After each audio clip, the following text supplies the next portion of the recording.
कि क्रिस्टोफर ने बड़ी ही चालाकी से अनिका को वहां तक बुलाया था। अलग अलग गाड़ियों और बीच में बस में ट्रैवल करवाकर क्रिस्टोफर ने इस बात को पक्का कर लिया था कि चाहकर भी रोहित और उसके आदमी ये पता नहीं लगा पाए कि आखिर अनिका कहाँ गई थी। क्रिस्टोफर ने अनिका से कहा, तुम्हारे सामने जो बढ़िया सा जहाज नजर आ रहा है, उसी में मैं और अलेक्जेंडर तुम्हारा इंतजार कर रहे हैं। जहाज के बीचों बीच एक लंबी सी रस्सी टांग रखी है। तुम्हारी फिजिकल स्ट्रेंथ के बारे में तो मैं अच्छी तरह से जानता हूँ।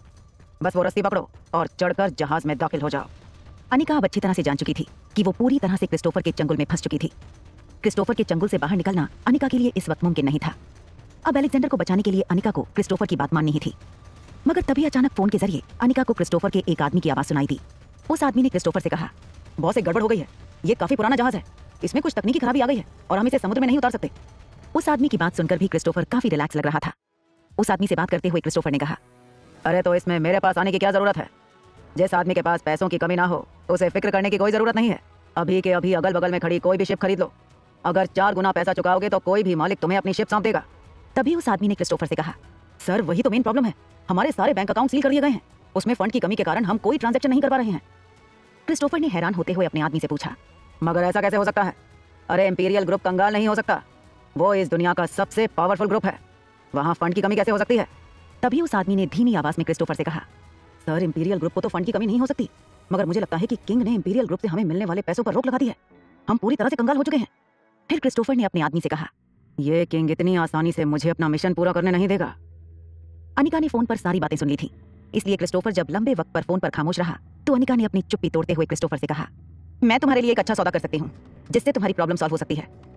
क्रिस्टोफर फोन पर खामोश रहा। वो अनिका का सौदा अच्छी तरह से समझना चाहता था। अनिका ने अपनी बात आगे बढ़ाते हुए क्रिस्टोफर से कहा, देखो मैं तुम्हें इतने पैसे दे सकती हूँ कि तुम आराम से अपनी जिंदगी बिता सकते हो। मुझे V16 पावर ड्रग का वो आखिरी डोज भी नहीं चाहिए। बस मुझे अलेक्जेंडर दे दो। मैं अलेक्जेंडर को लेकर यहाँ से चली जाऊंगी। तुम्हें इतने पैसे दूंगी कि तुम जहाज तो क्या, दुनिया के किसी भी कोने में एक छोटा मोटा आइलैंड खरीद कर अपनी जिंदगी आराम से बिता सकते हो। V16 पावर ड्रग भी तुम्हारा और पैसे भी तुम्हारे। बस अलेक्जेंडर मुझे वापस कर दो। अनिका अच्छी तरह से जानती थी कि क्रिस्टोफर के पास इस वक्त उसका सौदा मानने के अलावा और कोई चारा नहीं था। अनिका ने V16 पावर ड्रग का सौदा भी सिर्फ इसलिए किया था क्योंकि वो जानती थी कि V16 पावर ड्रग हासिल करने के बाद क्रिस्टोफर इतने वक्त तक रुका नहीं होगा। क्रिस्टोफर ने जरूर अब तक अपने शरीर में V16 पावर ड्रग को इंजेक्ट कर लिया होगा। अनिका अच्छी तरह से जानती थी कि अलेक्जेंडर को बचाने के लिए अब उसे V16 पावर ड्रग नहीं मिलने वाला था। अनिका का सौदा सुनकर हैरान क्रिस्टोफर ने अनिका से पूछा, चलो पैसे के मामले में तुम्हारा सौदा समझ सकता हूँ, मगर तुम इतनी आसानी से V16 पावर ड्रग देने को क्यों राजी हो गई? इस बात का जवाब देते हुए अनिका ने क्रिस्टोफर से कहा, देखो अलेक्जेंडर के नसीब में अगर यही लिखा है तो यही सही। मैं एक डॉक्टर हूँ। दूसरे कई तरीके हैं मेरे पास अपने बेटे की जान बचाने के लिए। बस तुम मेरा बेटा मुझे वापस कर दो। अनिका ने मन ही मन सोच लिया था कि अगर V16 पावर ड्रग को अब हासिल करना नामुमकिन हो गया था तो कम से कम अलेक्जेंडर को अपने साथ रखकर वो अलेक्जेंडर की बची हुई छोटी सी जिंदगी में उसे वो प्यार देगी जिससे अलेक्जेंडर इतने सालों तक दूर रहा था। अनिका अब अलेक्जेंडर से एक पल के लिए भी बिछड़ना नहीं चाहती थी। अलेक्जेंडर के बारे में सोच सोचकर अनिका की आंखें भरने लगी थी, मगर वो अच्छी तरह से जानती थी कि इस वक्त इमोशनल से ज्यादा उसे प्रेजेंस ऑफ माइंड रखना बेहद जरूरी था। क्रिस्टोफर के चंगुल से अलेक्जेंडर को बचाने के लिए अनिका को कोई ना कोई तरकीब सोचनी थी। अनिका ने क्रिस्टोफर को जो ऑफर दी थी उसमें हर तरह से क्रिस्टोफर की जीत थी। एक तरह से अनिका ने क्रिस्टोफर को वो दे दिया था जो हमेशा से क्रिस्टोफर ने चाहा था, बेशुमार पैसा और V16 पावर ड्रग के सारे पावर्स। इतने पैसे और इतना पावर लेकर क्रिस्टोफर दुनिया में कहीं भी जा सकता था। अनिका की ऑफर सुनकर कुछ देर फोन पर खामोश रहने के बाद क्रिस्टोफर ने अनिका से कहा, सचमुच तुम्हारी ऑफर गजब की है, ठुकराने का तो कोई चांस ही नहीं। मगर मेरा नाम भी क्रिस्टोफर है, इतनी आसानी से तुम्हारी बातों में नहीं आऊंगा। मुझे तुम्हारी ये ऑफर मंजूर नहीं है। मैं किसी भी हालत में तुम्हें अपना गुलाम बनाना चाहता हूँ। यही मेरी जिंदगी का सबसे बड़ा मकसद है। क्रिस्टोफर की बात सुनकर अनिका हैरान रह गई। अनिका को समझ में नहीं आ रहा था कि क्रिस्टोफर को सब कुछ मिलने के बावजूद वो इस तरह की जिद क्यों कर रहा था। क्रिस्टोफर ने अपनी बात आगे बढ़ाते हुए अनिका से कहा, एक काम करो, वो पीछे वाले वेयर हाउस में जाकर मेरा इंतजार करो। मैं वहीं अपने आदमियों को भेजता हूँ, वो तुम्हें मुझ तक पहुंचा देंगे। एक लंबी सांस छोड़ते हुए क्रिस्टोफर ने कॉल डिस्कनेक्ट कर दिया। अनिका समझ नहीं पा रही थी कि आखिर अब क्रिस्टोफर किस तरह का खेल खेल रहा था, मगर अलेक्जेंडर की सलामती के लिए अनिका को क्रिस्टोफर की बात माननी ही थी। अनिका जब उस पुराने वेयरहाउस में पहुंची तो अनिका ने देखा कि चारों ओर जंग लगे कंटेनर्स पड़े थे। ऐसा लग रहा था जैसे सालों से उस वेयरहाउस में किसी भी इंसान ने कदम नहीं रखा था। एक के ऊपर एक रखे बड़े बड़े कंटेनर्स की ऊंचाई किसी 10 मंजिला इमारत से कम नहीं थी। अनिका उस वेयरहाउस के बीचों बीच जाकर खड़ी हो गई। वेयरहाउस में चारों तरफ कोई नजर नहीं आ रहा था। अनिका को क्रिस्टोफर ने जो फोन दिया था उस फोन में भी कीपैड नहीं था। वो चाहकर भी किसी को फोन नहीं लगा सकती थी। अनिका किसी तरह रोहित को कोई इशारा या कोई सिग्नल भेजना चाहती थी जिससे रोहित और उसके आदमी अनिका तक पहुंच सकें। मगर अनिका अच्छी तरह से जानती थी कि जो फोन उसके हाथ में था उस फोन के जरिए रोहित तक सिग्नल पहुंचाना नामुमकिन था। अनिका जो हमेशा ही होशियार और सतर्क रहती थी, आज खुद उस अनिका को ऐसी सिचुएशन से बाहर निकलने का कोई रास्ता नहीं नजर आ रहा था। अनिका को अपनी जान की परवाह नहीं थी, मगर अनिका जानती थी कि क्रिस्टोफर इस किस्म का खतरनाक आदमी था जो अपना मकसद पूरा होने के बाद अलेक्जेंडर को जिंदा नहीं छोड़ेगा। अनिका अच्छी तरह से समझ चुकी थी कि रोहित का प्लान क्या था। खतरनाक ऑर्गेनाइजेशन की फंडिंग को रोककर रोहित ने पहले ही क्रिस्टोफर को कंगाल कर दिया था।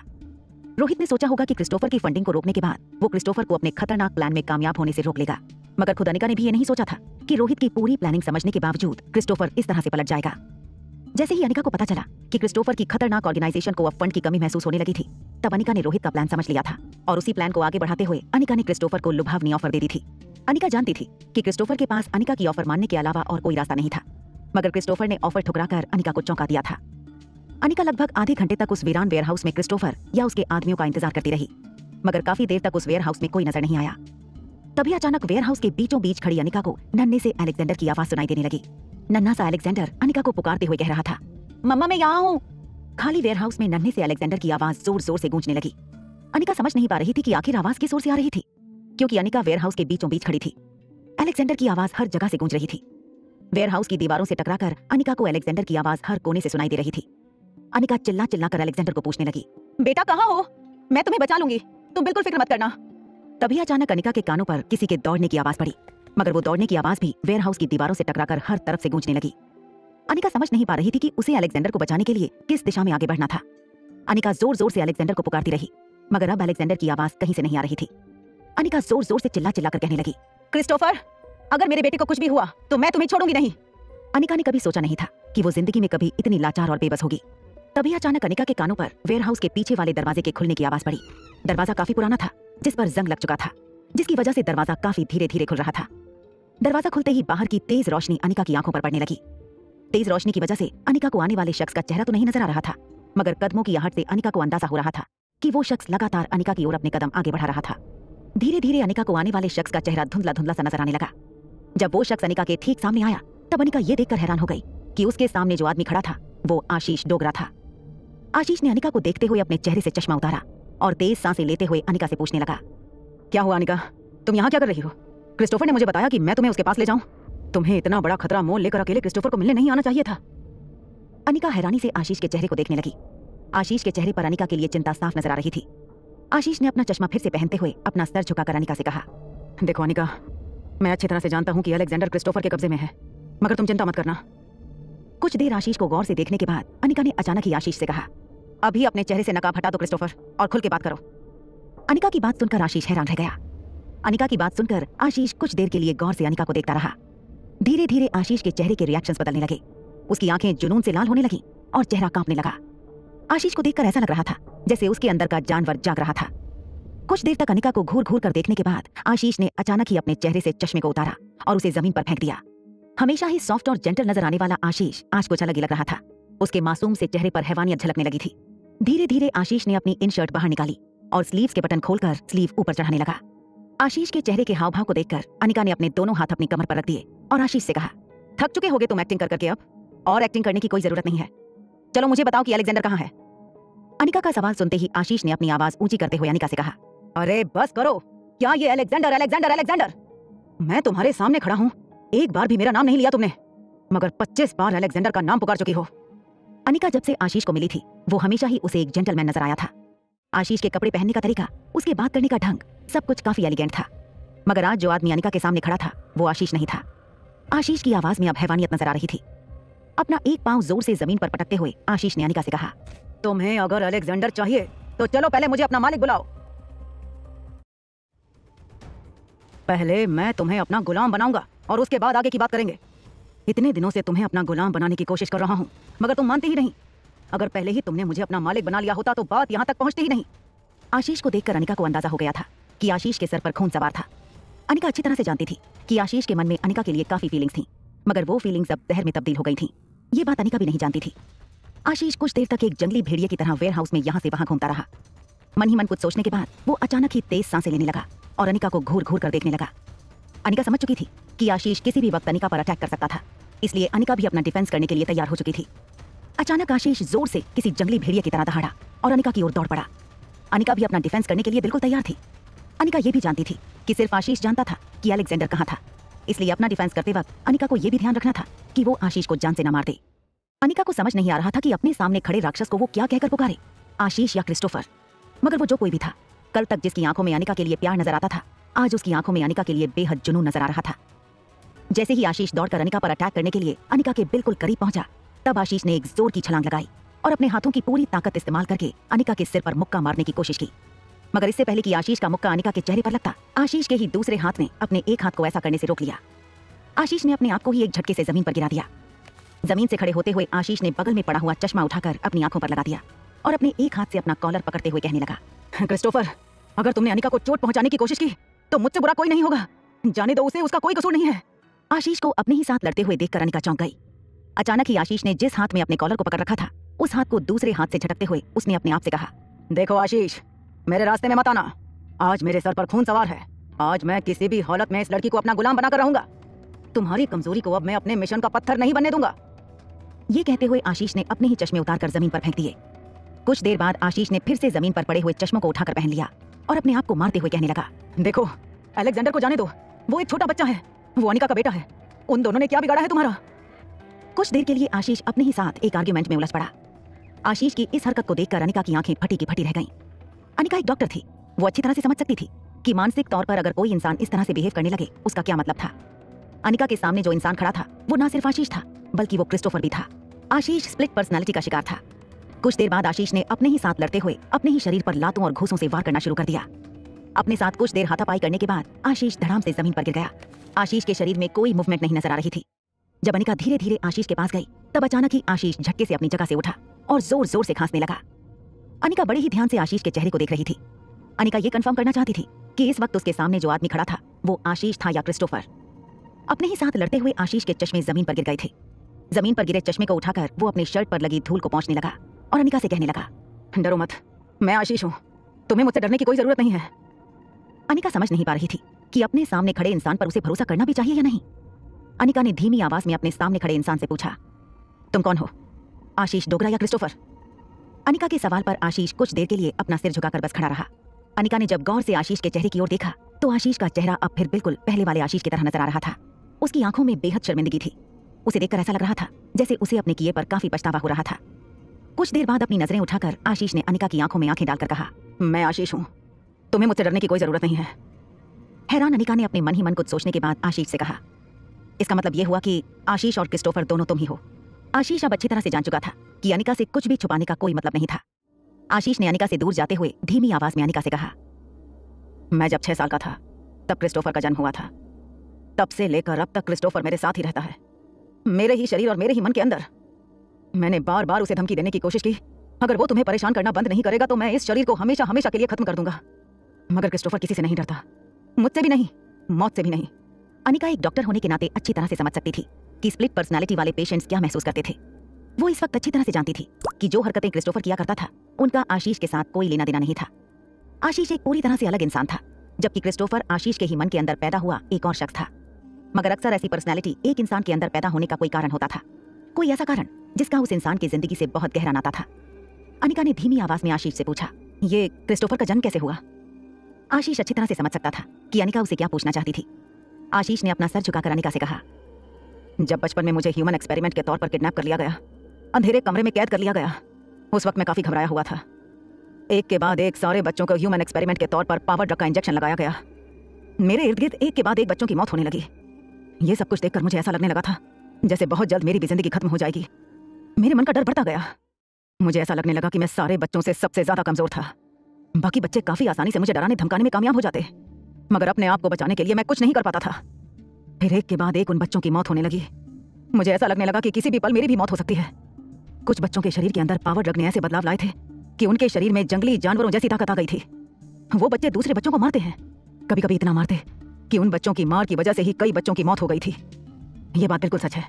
पावर ड्रग के साइड इफेक्ट में जितने बच्चों की जान गई है, उतने ही बच्चे एक दूसरे के साथ लड़कर मरे हैं। बस ठीक उसी वक्त क्रिस्टोफर ने मेरे अंदर जन्म लिया।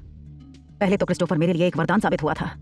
मेरी जिंदगी में आई हर मुसीबत को वो काफी आसानी से सॉल्व कर देता। वो किसी से नहीं डरता था।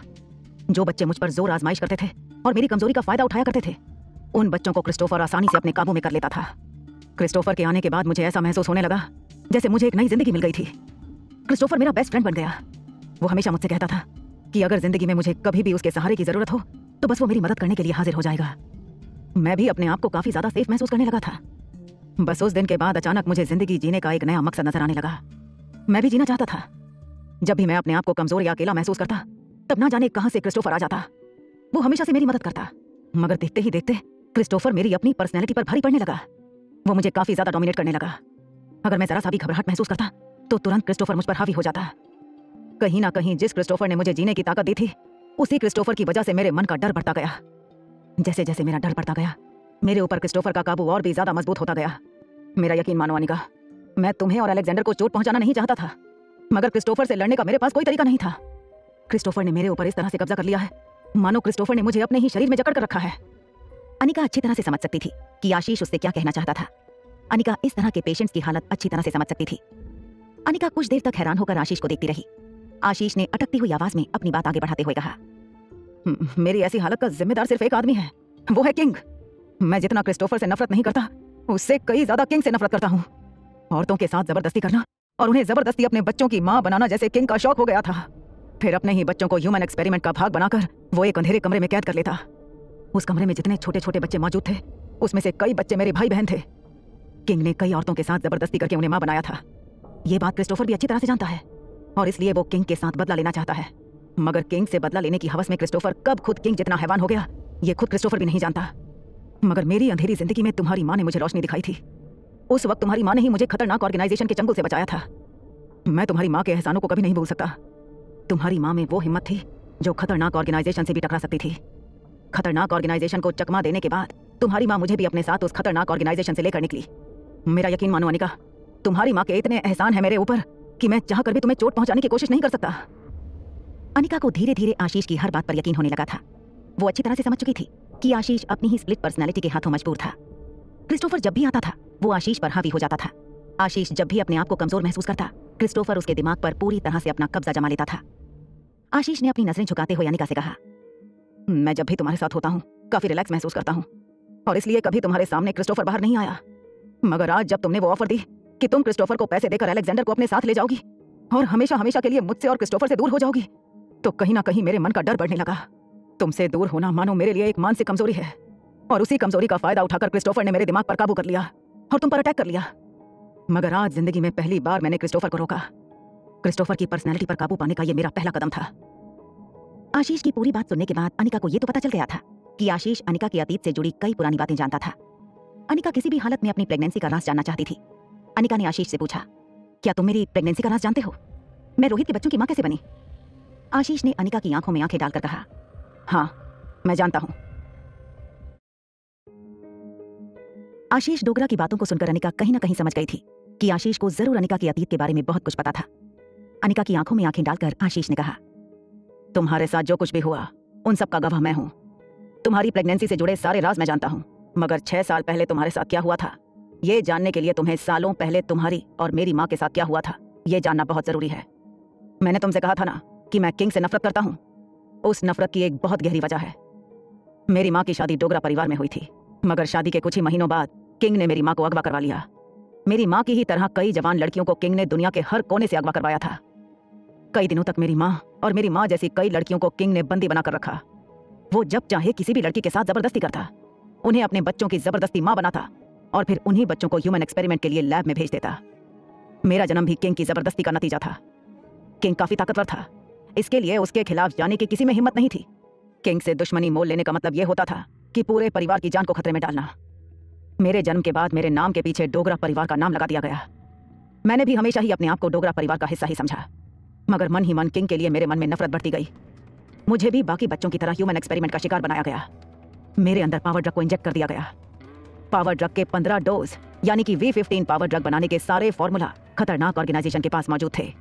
तुम्हारी मां स्वाति मल्होत्रा ने V16 पावर ड्रग का आखिरी डोज भी बना लिया, जिसके बाद इंसान के शरीर के सारे जेनेटिक मॉडिफिकेशंस बिल्कुल सेफ हो जाते हैं। और अगर V16 पावर ड्रग किंग के हाथ लग जाता है तो किंग हमेशा हमेशा के लिए इस दुनिया का मालिक बन जाता।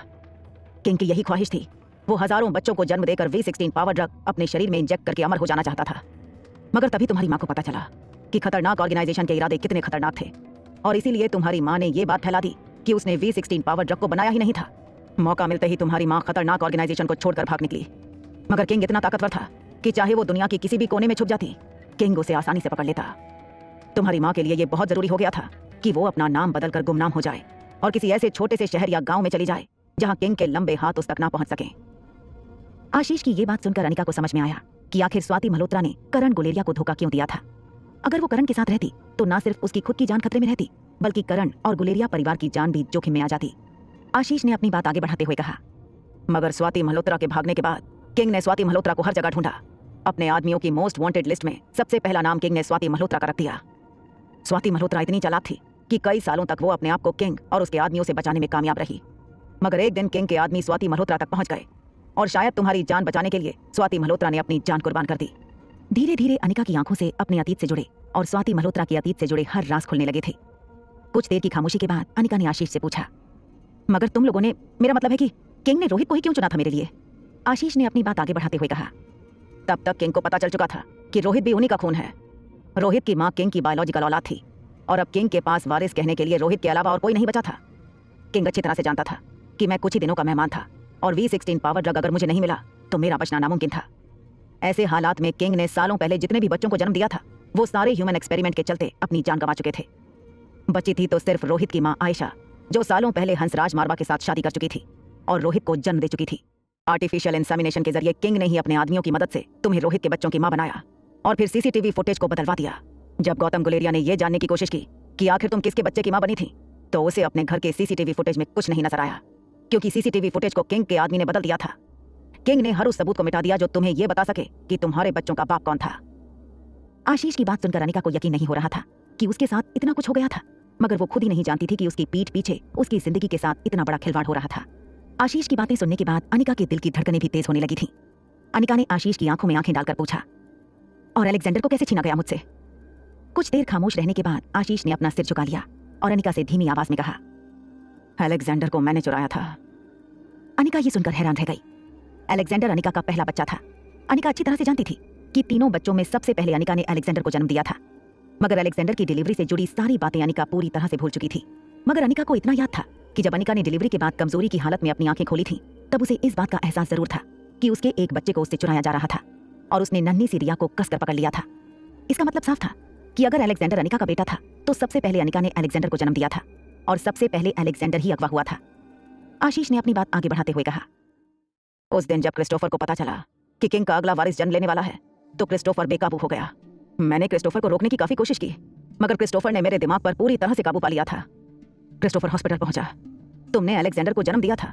क्रिस्टोफर अलेक्जेंडर को लेकर वहां से फरार हो गया। किंग से बदला लेने के लिए क्रिस्टोफर ने अलेक्जेंडर के साथ वही किया जो सालों पहले हमारे साथ हुआ था। अलेक्जेंडर को पावर ड्रग का इंजेक्शन देकर क्रिस्टोफर ने अलेक्जेंडर को भी पावर ड्रग का मोहताज बना दिया। अलेक्जेंडर को एक खुफिया जगह पर छुपाकर क्रिस्टोफर शांत हो गया। जब मुझे होश आया तब मुझे एहसास हुआ कि मैंने क्रिस्टोफर बनकर क्या कुछ नहीं किया था। मैं जब वापस अस्पताल पहुंचा तब मैंने देखा कि गौतम गुलेरिया दूसरा बच्चा लेकर भी फरार हो गया था। मैंने काफी देर तक गौतम गुलेरिया का पीछा करने की कोशिश की। छोटे से बच्चे को गौतम गुलेरिया कहाँ ले गया था वो सब कुछ जानने के बाद मैंने सब कुछ रोहित को कॉल करके बता दिया। अनिका आशीष की बातें सुनकर एक के बाद एक कड़ियां जोड़ने लगी। रोहित ने भी अनिका को यही बात बताई थी कि एक अनजान फोन कॉल से रोहित को पता चला था कि मनाली के आउटस्कर्ट्स की जमीन में गड्ढा करके किसी ने रोहित के बेटे को दफना दिया था। जब रोहित आर्यन को बचाने उस जगह पर पहुंचा था तब आर्यन की सांसें लगभग बंद होने वाली थी। आशीष की बातों से साफ था कि आशीष ही वो इंसान था जिसने आवाज बदलकर उस वक्त रोहित को कॉल लगाया था। धीरे धीरे अनिका की आंखों के सामने उसके अतीत से जुड़ी हर बात साफ साफ नजर आने लगी। अनिका की जिंदगी से जुड़ा गहरा काला सच अब उसे साफ साफ नजर आने लगा था। अनिका को यकीन नहीं हो रहा था कि उसके साथ इतना कुछ हो गया था। ना सिर्फ अनिका के साथ बल्कि रोहित, अलेक्जेंडर, रिया और आर्यन भी किंग के इतने बड़े षड्यंत्र का शिकार हुए थे। अनिका कभी सोच भी नहीं सकती थी कि एक आदमी दुनिया पर बादशाहत कायम करने के लिए इतना गिर सकता था। अनिका अच्छी तरह से जानती थी कि उसके सामने जो इंसान खड़ा था वही क्रिस्टोफर भी था जिसने हजारों मासूमों की जान ली थी और वो दुनिया का सबसे खतरनाक अंडरवर्ल्ड गैंगस्टर था। मगर कहीं ना कहीं अनिका को आशीष की हालत पर तरस भी आ रहा था। आशीष चाहकर भी क्रिस्टोफर को रोक नहीं पा रहा था और क्रिस्टोफर आशीष की मदद करने से अपने आप को नहीं रोक पा रहा था। क्रिस्टोफर आशीष की कमजोरी का नतीजा था। आशीष ने जो कहानी अनिका को सुनाई थी उसके बाद की पूरी कहानी लगभग अनिका भी जानती ही थी। अनिका को ऐसा लग रहा था जैसे उसके सर से किसी ने बहुत भारी बोझ उतार दिया था। इतने सालों से अनिका के मन में जो द्वंद चल रहा था और जो कश्मकश चल रही थी, फाइनली उसका अंत आ गया था। अनिका ने कभी सोचा भी नहीं था कि इंसान अपनी जिंदगी जीते वक्त कभी कभी ये भी नहीं जान पाता कि उसकी जिंदगी से जुड़ी कितनी गहरी काली बातें होती हैं जो उन तक कभी पहुंचती भी नहीं है। अगर आशीष ने सब कुछ सच सच नहीं बताया होता तो शायद अनिका हमेशा के लिए इस बात से अनजान रहती कि आखिर अनिका के साथ हुआ क्या था। वो किस तरह रोहित के बच्चों की मां बनी थी और किस तरह अनिका के बच्चों को अनिका से चुराया गया था। अनिका ये भी जानती थी कि हालांकि स्वाति मल्होत्रा ने खुद ही V16 पावर ड्रग बनाया था, मगर स्वाति मल्होत्रा ने कभी भी पावर ड्रग का कोई गलत इस्तेमाल नहीं करना चाहा था। मगर जाने अनजाने स्वाति मल्होत्रा के आविष्कार ने अनिका की दुनिया तबाह करके रख दी थी और खुद स्वाति मल्होत्रा की जान चली गई थी। अनिका ने कभी सोचा भी नहीं था कि इंसान का टैलेंट ही उसका सबसे बड़ा दुश्मन बन सकता था। स्वाति मल्होत्रा के साथ ऐसा ही हुआ था। अगर स्वाति मल्होत्रा कोई आम औरत होती तो शायद उसके साथ इतना कुछ ना हुआ होता। वो करण गुलेरिया के साथ हंसी खुशी अपनी जिंदगी बिता रही होती। मगर सिर्फ V16 पावर ड्रग के आविष्कार के कारण स्वाति मल्होत्रा की जिंदगी में एक ऐसा जलजला आया जिससे उसकी बेटी भी नहीं बच पाई। कुछ देर बाद आशीष ने अपने चश्मे साफ करते हुए अपने चेहरे पर लगा लिए और अपने दोनों हाथ अपनी जेब में डालकर कुछ देर तक अनिका को देखता रहा। आशीष ने बिल्कुल शांत खड़ी अनिका को देखते हुए पूछा, तो अब क्या करना है? तुमने कुछ सोचा है? अपनी जिंदगी के बारे में इतना गहरा काला सच जानने के बावजूद अनिका के चेहरे पर कोई शिकन नहीं नजर आ रही थी। वो अच्छी तरह से जानती थी कि जिंदगी जो भी परिस्थितियां अनिका के सामने रख रही थी, उन सारी परिस्थितियों का अनिका को डटकर सामना करना होगा, चाहे वो उसकी अपनी जिंदगी हो या उसके बेटे अलेक्जेंडर की। आशीष के मुंह से इतनी बड़ी कहानी सुनने के बाद अनिका अभी भी कहानी के हर पहलू को अच्छी तरह समझने की कोशिश कर रही थी। अनिका बार बार अपने दिमाग में आशीष की कहानी का एक सीक्वेंस बनाकर उसे जोड़कर देखना चाहती थी। तभी अचानक आशीष ने धीरे से अपने कदम अनिका की ओर आगे बढ़ाते हुए पूछा, अच्छा, मैं इतना तो अच्छी तरह से जानता हूँ कि तुम पहले से जानती थी कि मैं क्रिस्टोफर हूँ। मुझे ये तो बताओ कि तुम्हें पता कैसे चला कि मैं ही क्रिस्टोफर हूँ? आशीष की आंखों में काफी बेचैनी नजर आ रही थी। वो जानना चाहता था कि आखिर अनिका को कैसे पता चला कि वो क्रिस्टोफर था। अनिका ने आशीष की बात का